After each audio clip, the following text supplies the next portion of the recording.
When you think of pop culture icons like Albert Einstein, Martin Luther King Jr., Tupac Shakur, Mark Twain, and Nelson Mandela, the first things that probably come to mind are physicist, peaceful activist, musician, author, and beloved politician. What likely doesn't come to mind are labels like socialist, anti-capitalist, communist, anti-imperialist, or freedom fighter willing to take up arms. Why is that? Why is the mainstream narrative so eager to use these figures to serve its goals, yet when it comes time to acknowledge their radical politics, it suddenly can't be bothered, acting as if those parts of their legacy don't even exist? I mean, MLK, the dude's a hero. He championed civil rights at a time where the things he was saying were unpopular. He was incredibly brave and a symbol for perseverance in the fight for justice. Mainstream politicians today have no choice but to praise the man for his bravery and act as though they would have been on his side back in his day. But if history has shown us anything, it's that political moderates and status quo defenders are in favor of every human rights movement,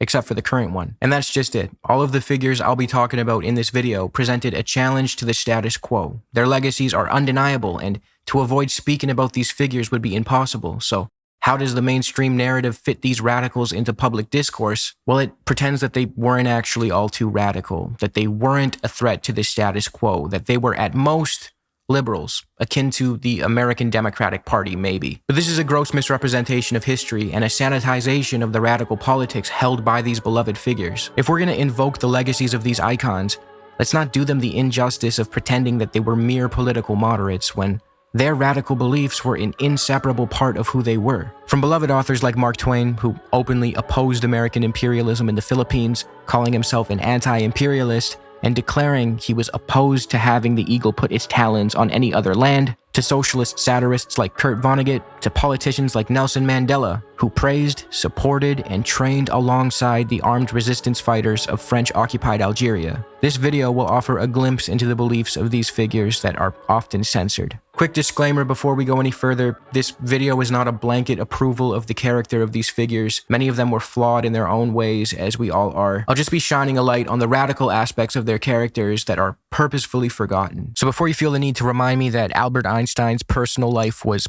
pretty questionable, yeah, I know, that has nothing to do with his politics. Speaking of his politics, what were they? When Albert wasn't writing about mass energy equivalents or the serpentine shape of streams, he didn't shy away from expressing his dislike toward capitalism. He disliked the fact that the ruling class could often trace their power back to colonial conquest. They seized for themselves a monopoly of the land and appointed a priesthood from among their own ranks. Einstein wrote in his 1949 essay, Why Socialism?, in which he set out to make the case for exactly what the title suggests. He affirmed the idea that human development was unfortunately still in a predatory phase due to the way that capitalism and rugged individualism stripped the individual away from society and force them to hyper-focus solely on themselves with little regard for the well-being of others. In Einstein's view, this played a role in the deterioration of the fabric of society and the dismantling of our humanity. Einstein argued that a capitalist economy was detrimental to a person's development and maturation, that it just wasn't good for us and it would not yield ideal results. He believed capitalism would cause us to retract from one another and become cold, callous, and indifferent to the suffering of our neighbors. He worried we would eventually forget that while individual achievements and liberties are valuable and worth striving for, they're ultimately made possible within the context of a broader society, and that society's well-being should not be ignored. The individual is able to think, feel, strive, and work by himself, but he depends so much upon society in his physical, intellectual, and emotional existence that it's impossible to think of him or to understand him outside the framework of society. It is society which provides man with food, clothing, a home, the tools of work, language, the forms of thought, and most of the content of thought. His life is made possible through the labor and the accomplishments of the many millions past and present who are all hidden behind the small word, society. It is evident, therefore, that the dependence of the individual upon society is a fact of nature which cannot be abolished. Capitalism and its accompanying obsession with individualism, Einstein believed, would ultimately lead us to resent one another, to resent the very society that made possible all we enjoy and take for granted, by turning us against each other. The individual has become more conscious than ever of his dependence upon society, but he does not experience the dependence as a positive asset, as an organic tie, as a protective force, but rather as a threat to his natural rights, or even to his economic existence. To Einstein, this was more than just an economic discussion, though he did briefly address the logistics. It transcended that and became a question of salvaging the unique characteristics of humankind and preserving our ability to empathize and build with one another. The economic anarchy of capitalist society as it exists today is, in my opinion, the real source of the evil. We see before us a huge community of producers, the members of which are unceasingly striving to deprive each other of the fruits of their collective labor, not by force, but on the whole in faithful compliance with legally established rules. Private capital tends to become concentrated in few hands, he goes on to write. And to Einstein, this would inevitably lead to an oligarchy of private capital, the enormous power of which cannot be effectively checked even by a democratically organized political society. He foresaw that private capitalists would become powerful enough to buy off our schools, radio stations, newspapers, and even politicians. The inherently anti-democratic nature of a prolonged capitalist society is abundantly clear today, but keep in mind, he wrote this in 1949, and history, at least in my opinion, has vindicated him. The obsession with profit over utility, the overall instability of the capitalist mode of production leading to inevitable economic catastrophes, Einstein was very critical of it all, and the solution he proposed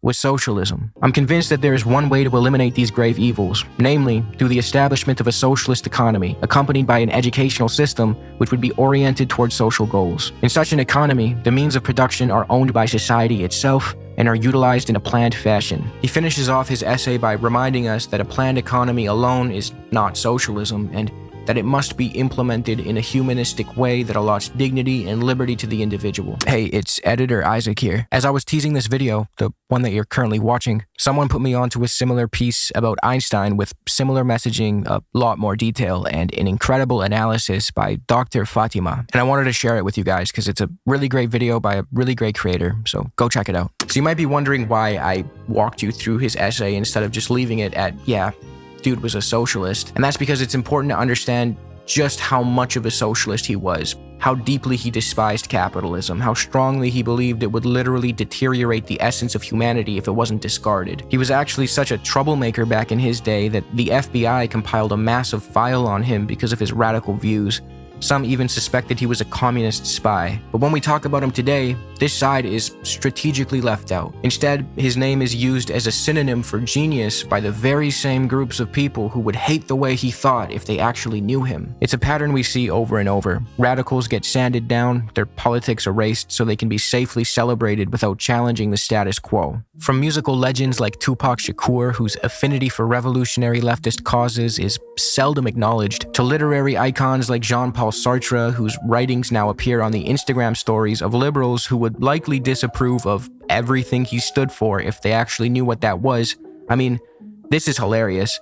This guy spent the past 18 months calling any and everyone a terrorist sympathizer, then turns around and starts posting Sartre quotes on the gram, completely oblivious to Jean-Paul's strong support for anti-colonial armed resistance and the FLN in Algeria. If Sartre were alive today, H3H3 Productions would be making fucking content nukes about him. Another figure whose legacy is just too big to ignore, so instead it's sanitized and declawed, is the late, great Martin Luther King Jr. Every year around MLK Day, or the anniversary of his assassination, we get to see all the corporate media outlets run their annual segment about the man and how he would definitely hate the opposing political party if he were alive today. I was thinking, like, if he were alive today, I wonder what he'd think about a Democrat Party that believes it can regain power by living in a constant state of protest. He stressed the content of one's character, remember? He would be furious if he saw these pesky protesters constantly bitching about systemic and structural reform, right?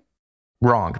Like, super wrong, actually. If there's one thing about the man's legacy that gets constantly swept under the rug, it's his desire for actual economic change in regards to the institutions of America. He stressed the significant link between the need for systemic change on a material level and the ideological progressivism that would follow. In King's The Three Evils of Society speech, he said, "We must also realize that the problems of racial injustice and economic injustice cannot be solved without a radical redistribution of political and economic power. We are saying that something is wrong with capitalism. There must be a better distribution of wealth, and maybe America must move toward a democratic socialism," he said in a 1966 speech in front of his staff. "We will make his dream come true." Yeah, that's great, man. Everyone should strive to uphold King's dream of equality and harmony, but we should also strive to uphold his ideas of economic reconstruction instead of pretending like they don't exist. See, defenders of the status quo, liberal and conservative alike, invoke MLK whenever it's convenient, but they strategically ignore a crucial part of his perspective. Around the time of his death, his disapproval rating was 63%. The same political forces that now whitewash his legacy despised him when he was alive. It's only now that he can no longer mobilize the masses or threaten the capitalist system that he's been safely recast as an American hero, as a political moderate even. But King had some choice words for the political moderate, particularly of the Caucasian variety, and it's safe to say that he wouldn't approve of his legacy being used to legitimize milquetoast politics. In his controversial letter from a Birmingham jail, King writes, "I must confess that over the past few years I have been gravely disappointed with the white moderate. I have almost reached the regrettable conclusion that the African American's great stumbling block in his stride toward freedom is not the white citizens counselor or the Ku Klux Klanner, but the white moderate who is more devoted to order than to justice, who prefers a negative peace, which is the absence of tension, to a positive peace, which is the presence of justice, who constantly says, 'I agree with you in the goal you seek, but I cannot agree with your methods of direct action,' who paternalistically believes he can set the timetable for another man's freedom, who lives by a mythical concept of time, and who constantly advises the African American to wait for a more convenient season. Shallow understanding from people of goodwill is more frustrating than absolute misunderstanding from people of ill will. Lukewarm acceptance is much more bewildering than outright rejection." For obvious reasons, this letter of his has been selectively remembered and subjected to soft erasure. King's critique of the white moderate, someone who pays lip service to a cause but denounces every effective method of achieving change, still rings true today. Take the oppression of Palestinians, one of, if not the most pressing issue of our time. The political moderate will assure you that they're on the right side of history, that they feel for the Palestinians, yet they disapprove of every and any action taken to resist the suffering, the apartheid, and the genocide, even peaceful and non-lethal ones. In regard to the Palestinian plight, figures like Nelson Mandela and his contributions toward dismantling apartheid in South Africa will often get brought up. Certain groups like to paint him as if he were opposed to violent resistance, and in some cases, as if he were a full-blown pacifist. But that isn't true. Umkhonto we Sizwe, or Spear of the Nation, was the armed paramilitary wing of the ANC, co-founded by Mandela himself. Mandela grew increasingly in favor of anti-colonial armed resistance once it became clear to him that peaceful means of resisting simply weren't working. In a now famous speech given by Mandela during his 1964 Riviona trial, Mandela defended his choice to escalate to violent resistance. "We felt that without violence, there would be no way open to the African people to succeed in their struggle against the principle of white supremacy. All lawful modes of expressing opposition to this principle had been closed by legislation, and we were placed in a position in which we had to either accept a permanent state of inferiority or to defy the government.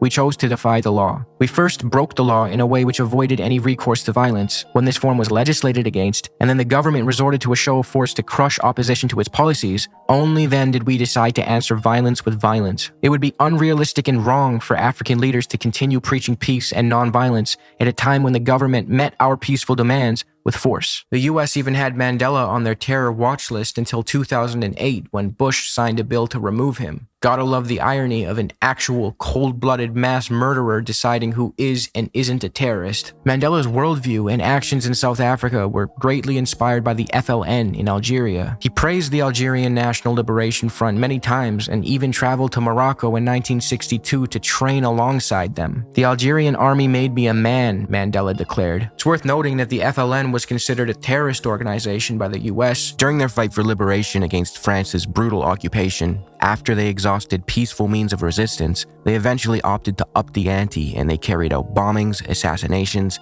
and urban guerrilla warfare in the attempt to free themselves. The US also considered them to be a broader communism threat due to their links with socialist governments, yet Mandela's support for them remained consistent and unwavering. He never denounced their armed resistance because he understood that their original peaceful means of resisting did nothing but lead to events like the Sétif and Guelma massacre, where peaceful Algerian civilians and protesters were slaughtered by the French. Far from condemning their armed resistance, Mandela was actually deeply motivated by it. Mandela palled around with plenty of people the West considered enemies, from Castro to Gaddafi, the kinds of leaders who backed the ANC when the so-called free world wouldn't. Nelson was so thankful for Castro's and the Cuban military's support in ending apartheid that he traveled to Cuba in 1991 to show his gratitude in person. We have come here today recognizing our great debt to the Cuban people. What other country has such a history of selfless behavior as Cuba has shown for the people of Africa? How many countries benefit from Cuban healthcare professionals and educators? How many of these volunteers are now in Africa? What country has ever needed help from Cuba and has not received it? How many countries threatened by imperialism or fighting for their freedom have been able to count on the support of Cuba? When you, Comrade Fidel, yesterday said that our cause is your cause, I know that that sentiment came from the bottom of your heart and that is the feeling of all of the people of revolutionary Cuba. This side of his character, these